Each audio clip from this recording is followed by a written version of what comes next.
आज भी भारतीय स्टूडियो में चल के आए हैं दो महान विभूति। दोनों महान विभूतियों का संक्षिप्त परिचय है कि श्री विनय सिंह जी। विनय सिंह जी मूल निवासी हैं, रहने वाले बलिया के, और आप कोयला मजदूर पंचायत HMS हिंद मजदूर सभा के केंद्रीय महामंत्री हैं। उनके बगल में बैठे हुए श्री सेतु बांध सिंह जी, निवासी सासाराम। आप जनता मजदूर संघ धनबाद से जुड़े हुए हैं। आप दोनों का बहुत बहुत स्वागत और अभिनंदन है। विनय जी, मेरे दर्शक जानना चाहते हैं कि देश में मजदूरों की वर्तमान स्थिति के साथ साथ मजदूर यूनियनों की भूमिका के साथ सरकार की नीति और नीयत क्या है।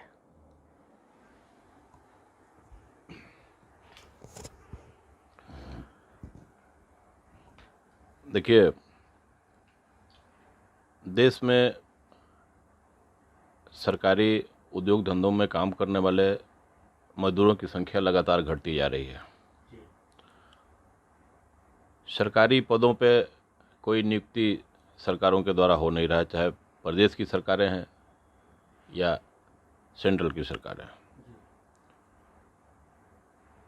मजदूर संगठन ज़्यादातर प्रभावी वहीं हैं जहाँ पर संगठित मजदूर हैं, और देश में करोड़ों करोड़ों मजदूर जो असंगठित क्षेत्र में काम कर रहे हैं, उन तक मैं समझता हूं कि देश के मजदूर संगठन काफ़ी प्रयासरत हैं उन तक पहुंचने के लिए, लेकिन अभी भी पूरे असंगठित मजदूरों को संगठित नहीं किया जा सका है यूनियनों के द्वारा। अब सवाल ये उठता है कि जो असंगठित मजदूर हैं कितने तरह के हैं, किस किस तरह के मजदूर देश में हैं जिनको अनऑर्गेनाइज सेक्टर का मजदूर कहा जाता है। बहुत सारे उद्योग धंधे हैं, फैक्ट्रियां हैं, बहुत सारी कंपनियां हैं जिसमें ठेकेदारों के माध्यम से मजदूर काम करते हैं, वो भी अनऑर्गेनाइज सेक्टर के मजदूर कहा जाते हैं। बहुत से मजदूर जंगलों, पहाड़ों में, खोह कंदराओं में तरह तरह के काम कर रहे हैं। खेतीहर मजदूर हैं, निर्माण श्रमिक हैं, बड़ी बड़ी अट्टालिकाएं, बड़े बड़े बिल्डिंग जो कंस्ट्रक्शन लेबर बना रहे हैं, ठेला चलाने वाले हैं, खोमचा वाले हैं, रिक्शा चालक हैं, सभी मजदूर हैं। सरकार की क्या जिम्मेदारी बनती है भाई, जो मजदूर हैं देश के नागरिक हैं। लेकिन वर्तमान में जो देखा जा रहा है कि जो भी राजनीतिक पार्टियां हैं, जनता का इस्तेमाल सिर्फ और सिर्फ अपने फायदे के लिए, वोट लेने के लिए कर रहे हैं। क्योंकि हम लोग हिंद मजदूर सभा से जुड़े हुए लोग हैं, हिंद मजदूर सभा का हमारा ये सिद्धांत है कि देश में free, independent and democratic trade union movement होना चाहिए। ट्रेड यूनियन का मतलब कोई भी राजनीतिक दल से अगर हमारी कोई समझौता है, अगर उस दल की सरकार बनती है तो हम उस सरकार अगर मजदूरों के खिलाफ कोई भी पॉलिसी ले आ रही है या कोई एक्टिविटी मजदूरों के खिलाफ कर रहे हैं तो हम उसके खिलाफ बोल नहीं पाएंगे। इसी बात को लेकर के 1948 में हिंद मजदूर सभा की स्थापना उस समय के तत्कालिक सोशलिस्ट नेताओं के द्वारा की गई। डॉक्टर लोहिया, जयप्रकाश नारायण, अच्युत पटवर्धन, मणिबेर कारा वगैरह लोगों ने इस सोच के साथ हिंद मजदूर सभा की स्थापना की। वर्तमान में देश में 12-13 सेंट्रल ट्रेड यूनियन है, जिसमें सिर्फ और सिर्फ हिंद मजदूर सभा एक ऐसा संगठन है जो किसी राजनीतिक दल से समझौता नहीं रखता। जैसे अभी भारतीय जनता पार्टी की सरकारें हैं प्रदेशों में, केंद्र में, उनका से संबंधित श्रम संगठन है भारतीय मजदूर संघ। अभी पिछले 16 फरवरी को देशव्यापी हड़ताल हुआ, उसमें भारतीय मजदूर संघ एकदम सरकार के साथ कंधे से कंधा मिलाकर रहा। कांग्रेस से संबंधित श्रम संगठन है केंद्रीय श्रम संगठन इंटक, INTUC। जब कांग्रेस की सरकार आती है तो इंटक के लोग सरकार के साथ हो जाते हैं। कम्युनिस्ट पार्टियों के तमाम संगठन है, एटक है, C2 है, एक2 है, AITUCC है। तो ये सब जब उनकी पार्टी की सरकारें रहती हैं तो सरकार के खिलाफ बोल नहीं पाते हैं। तो इस वजह से हम लोग हिंद मजदूर सभा के माध्यम से हम लोग मजदूरों की सेवा में लगे हुए हैं। लेकिन जो भी असंगठित मजदूर हैं, एक तो सिर्फ उद्योग धंधों में ठेकेदारों के माध्यम से जो अनऑर्गेनाइज सेक्टर के मजदूर हैं, उनके ऊपर अगर कोई कानून लागू है तो सिर्फ और सिर्फ मिनिमम वेजेज एक्ट, देश के जितने भी श्रम कानून हैं उस दायरे में वो मजदूर नहीं आते। मिनिमम वेजेज एक्ट और पेमेंट ऑफ वेजेज एक्ट लागू होता है उनके ऊपर। और जो मजदूर किसी उद्योग धंधों से जुड़े नहीं हुए हैं, अपने बल बदौलत कहीं काम कर रहे हैं, किसी घर में जाके जो कामकाजी महिलाएं हैं जैसे मान लें कोई काम कर रही हैं, उनके ऊपर कौन सा कानून लागू हो रहा है? तो उनको ऑर्गेनाइज करने के लिए तमाम सेंट्रल ट्रेड यूनियन के लोग अपने अपने तरीके से काम कर रहे हैं, लेकिन मैं समझता हूं कि 5% भी मजदूरों को, असंगठित मजदूरों को अभी देश में ऑर्गेनाइज नहीं किया जा सकता है, नहीं किया जा सका है। सब लोग प्रयास कर रहे हैं, लेकिन जितना व्यापक प्रयास श्रम संगठनों को करना चाहिए इस दिशा में अभी तक नहीं हो पाया है। बहुत बड़ा काम है। राजनीतिक दलों की जो भूमिका है, जो भी सरकार में बैठे हुए लोग हैं, दिल्ली में बैठ के, लखनऊ में बैठ करके लकीर खींचते हैं और यहाँ जनता जो है डिवाइड हो जाती है उस कागज़ पे लकीर खींचने के चलते।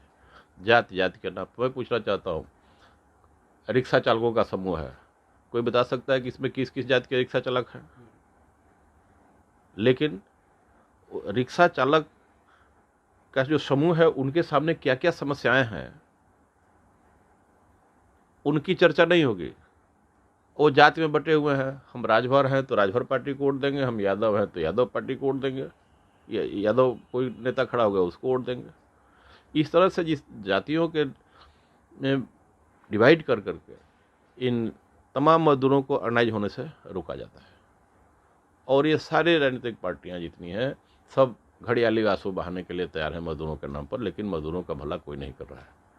मैं आपको बताना चाहता हूँ 1991 में जब नरसिंह राव की सरकार बनी, उस समय आर्थिक उदारीकरण की नीतियाँ शुरू हुई। तब से लेकर और आज तक, चाहे यूपीए की सरकार हो चाहे एनडीए की सरकार हो, मैंने राष्ट्रीय पार्टियों की तो बात छोड़िए, बहुत सारी क्षेत्रीय पार्टियां हैं जो केंद्र में रही हैं सरकार में, बहुत कम पार्टियां हैं जो सरकार में नहीं रही हैं, लेकिन मजदूरों के लिए उनका नीति और नियत वैसे ही है। अब जब से भाजपा की सरकार है, आर्थिक उदारीकरण की नीतियां जो शुरू हुई उस ज़माने में उसको इतना व्यापक इन्होंने बना दिया जिसको सीधा सीधा लोग बोल रहे हैं कि देश बेचने का काम ये कर रहा है। मैं समझता हूं कि उन्हीं नीतियों को इन्होंने और व्यापक बना दिया जो ऐसा लगने लगा है कि देश को बेचा जा रहा है। ऐसी परिस्थिति में मजदूर आंदोलन के सामने बहुत बड़ी समस्याएं हैं। और अब तो ये सरकार ने ऐसा किया है कि जितने भी श्रम कानून बने हुए थे इस देश में, कुछ ऐसे श्रम कानून जो आज़ादी के पहले बने, जैसे ट्रेड यूनियन एक्ट 1926 से बना, उसके पहले इस देश के मजदूर संगठन के लोग लड़ाई लड़ते थे कि हमको ट्रेड यूनियन बनाने का अधिकार मिले। तो ब्रिटिश पार्लियामेंट ने रॉयल कमीशन बना के भेजा हिंदुस्तान में, और उसके रिकमेंडेशन पे 1926 में ट्रेड यूनियन एक्ट बना, 1935 में पेमेंट ऑफ वेजेज एक्ट बना। देश आज़ाद हुआ उसी समय 1947 में औद्योगिक विवाद अधिनियम इंडस्ट्रियल डिस्प्यूट एक्ट बना, 1948 में मिनिमम वेजेज एक्ट बना।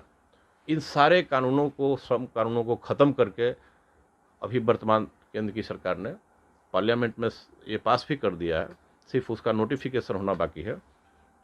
4 कोड में डिवाइड कर दिया हमने, IR code, social security code, health and safety पर। इस तरह से मैंने ये जो भी कोड बनाए गए हैं उन श्रम कानूनों को कहीं ना कहीं इसमें समाहित जरूर किया गया है, लेकिन उसको इस तरह से इन्होंने घेराबंदी कर दिया है कि सब मालिकों के पक्ष के कानून बन गए हैं।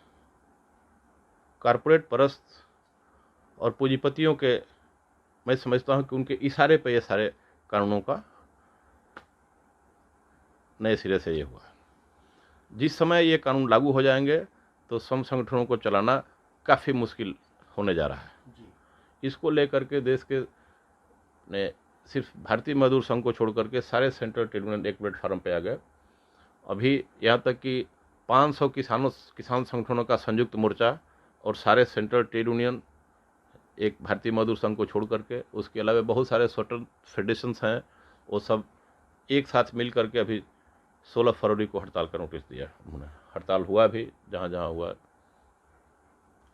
किसानों की हालत है देख रहे हैं, किसान दिल्ली जाना चाहते थे, किस तरह से रोड़ा अटकाया जा रहा था, कील ठोके जा रहे थे रोड पर कि उनकी गाड़ियाँ न चली जाएं दिल्ली तक। माने विचारों की अभिव्यक्ति को भी इस तरह से दबाया जा रहा है, पूरे मीडिया को इस तरह से सरकार ने बंधन में कर लिया है कि कोई अपनी बात को ढंग से पब्लिक में कह नहीं सकता है। ऐसी स्थिति में खासकर मजदूर आंदोलन का संचालन कितना कठिन हो सकता है आप समझ लीजिए कि जहां 5% भी असंगठित मजदूरों को भी संगठित नहीं किया जा सका है, और सारे मजदूरों तक पहुंचना, उनके अधिकार के बारे में उनको जानकारी देना और उनके लिए उनको संगठित करके उनके अधिकारों के लिए लड़ना, उसके लिए जागरूक करना बहुत कठिन काम है। और मैं समझता हूं कि ट्रेड यूनियन में भी बहुत सारे ट्रेड यूनियन लीडर्स ऐसे हैं जो सुविधाभोगी होते जा रहे हैं, और जो संघर्ष का पैनापन होना चाहिए वो चीज़ ट्रेड यूनियन में भी रही नहीं। लेकिन प्रयास जारी है। अभी ओल्ड पेंशन स्कीम बहाली को लेकर के समझिए देश में सबसे बड़ा ऑर्गेनाइजेशन का रेलवे है। रेलवे में हम लोग की यूनियनों का फेडरेशन है, ऑल इंडिया रेलवे फेडरेशन। उसके साथ साथ और भी जैसे डिफेंस के उद्योग हैं सेंट्रल गवर्नमेंट के, उसके फेडरेशंस को लेकर के, और भी जितने सेंट्रल गवर्नमेंट के जो भी उद्योग हैं जो डायरेक्ट गवर्नमेंट के उसमें आते हैं पब्लिक सेक्टर को छोड़ करके, और स्टेट गवर्नमेंट के एम्प्लॉइयों के तमाम फेडरेशन देश भर के, वो सब मिल करके हड़ताल का नोटिस दिए हैं पुराना पेंशन बहाली को लेकर के। और 1 मई को हड़ताल होगा। मैंने जमाने बाद रेलवे में 3 दिन का स्ट्राइक का नोटिस दिया गया है। सरकार के खिलाफ कई बार बातें आई कि जो 4 कोड बनाए जा रहे हैं इसको हटा करके पुराने श्रम कानूनों को बहाल किया जाए। पुराने जो श्रम कानून हैं वही अभी नाकाफ़ी हैं मजदूरों के हित के लिए। हम लोग इसके पहले लड़ते थे कि इसको और व्यापक बनाया जिससे डायरेक्ट मजदूरों को उसका फ़ायदा मिल सके, लेकिन उसको व्यापक बनाना तो दूर, उसको एकदम चेंज करके मालिकों और कारपोरेट के हिसाब से श्रम कानून सब बना दिए गए हैं। और मेरा ये मानना है कि जैसे सरकार रिपीट होती है तो ये सारे कानून लाद दिए जाएंगे देश के मजदूरों पर, और भी स्थिति भयावह हो जाएगी। जितनी कंपनियां हैं हायर एंड फायर की पॉलिसी पे चल रही हैं। आपको जानकारी है 1 मई मजदूर दिवस मनाया जाता है, उसका सिर्फ और सिर्फ कॉन्सेप्ट था कि 8 घंटा काम करने के लिए आंदोलन हुआ था शिकागो में 1886 में। कितने मजदूर शहीद हुए उस आंदोलन में, तब जाके दुनिया के तमाम देशों में 8 घंटे का कॉन्सेप्ट हुआ। आज उसको ख़त्म करके 12 घंटे काम करने की बातें आ रही हैं। कई जगह स्टेट गवर्नमेंट ने अपने कानूनों में परिवर्तन करके उसको लागू कर दिया है। किसी भी उद्योग में या ऑर्गेनाइजेशन में वर्कर काम कर रहे हैं, स्टेट गवर्नमेंट के लेबर डिपार्टमेंट की हालत है कि प्रदेश गवर्नमेंट के से आदेश जारी हो गया है कि कोई भी मजदूरों का अगर कंप्लेन आता है तो कोई लेबर इंस्पेक्टर जाके वहाँ इंस्पेक्शन नहीं करेगा। अगर इंस्पेक्शन करने जाना है तो उसको सरकार से परमिशन लेके जाना है। परमिशन अगर मिल भी गया, अगर इंस्पेक्शन किए, अगर उनके खिलाफ प्रोसिक्यूशन करना है तो फिर परमिशन लेना है। इस तरह से सरकार ने उलझा करके रखा हुआ है कि जो भी अधिकारी, एक तो उनकी संख्या बहुत कम है कि वो व्यापक रूप से मजदूर हित में जाके काम कर सकें, जो है उनको भी इस तरह से रोक लगाया गया है। ये सब बातें पब्लिक में जा नहीं पा रही हैं, मजदूर समझ नहीं पा रहे हैं, जिसके वजह से उनके सामने ये सारी समस्याएं हैं। तो ऐसे में बहुत बड़ा चैलेंज है मजदूर आंदोलन के सामने, और हमारे जैसे लोग, बहुत सारे लोग हैं जो इस दिशा में काम कर रहे हैं, और आने वाले दिनों में निश्चित रूप से एक आंदोलन खड़ा होगा। और मैं समझता हूं कि देश की राजनीति की जो गिरती हुई स्थिति है, जिस तरह की वैचारिक शून्यता लोगों के अंदर है, वो सारा चीज़ की समाप्ति जब तक मजदूर जागरूक नहीं होंगे, देश के असंगठित मजदूर जिनकी संख्या ज़्यादा है देश में, 60 करोड़ के लोग, 60 करोड़ देश में ऐसे लोग हैं जो मजदूरों की श्रेणी में हैं, असंगठित मजदूर। जिस दिन चाहेंगे उस दिन सत्ता बदल जाएगी, लेकिन ये सारे राजनीतिक पार्टी के लोग ये नहीं चाहते कि मजदूरों में उस तरह की जागरूकता आए। और इस देश की राजनीति को अगर सही दिशा पर ले आना है तो मजदूरों को ऑर्गेनाइज करना होगा, और मजदूर संगठन ही ऐसे हैं जो कि जातिवादी व्यवस्था को, धर्म की राजनीति, सांप्रदायिकता की जो राजनीति हो रही है, इसको तोड़ेंगे कि मजदूर मजदूर है, उसकी कोई जाति नहीं होती। अगर इस व्यवस्था को तोड़ना है तो सिर्फ और सिर्फ एक माध्यम है कि मजदूर संगठन को मजबूत करना हो। यही मैं कहना चाहूँगा। धन्यवाद विनय सिंह जी, बहुत अच्छा लगा आपसे बातचीत करके। आप दोनों भाइयों को, क्योंकि आप लोग व्यक्तित्व हैं, व्यक्तित्व दर्शन कार्यक्रम में आप दोनों लोग आज उपस्थित हुए थे, श्री विनय सिंह जी और श्री सेतुबान सिंह जी, आप दोनों का हृदय से आभार व्यक्त करता हूँ। जय हिंद, जय भारत, नमस्कार।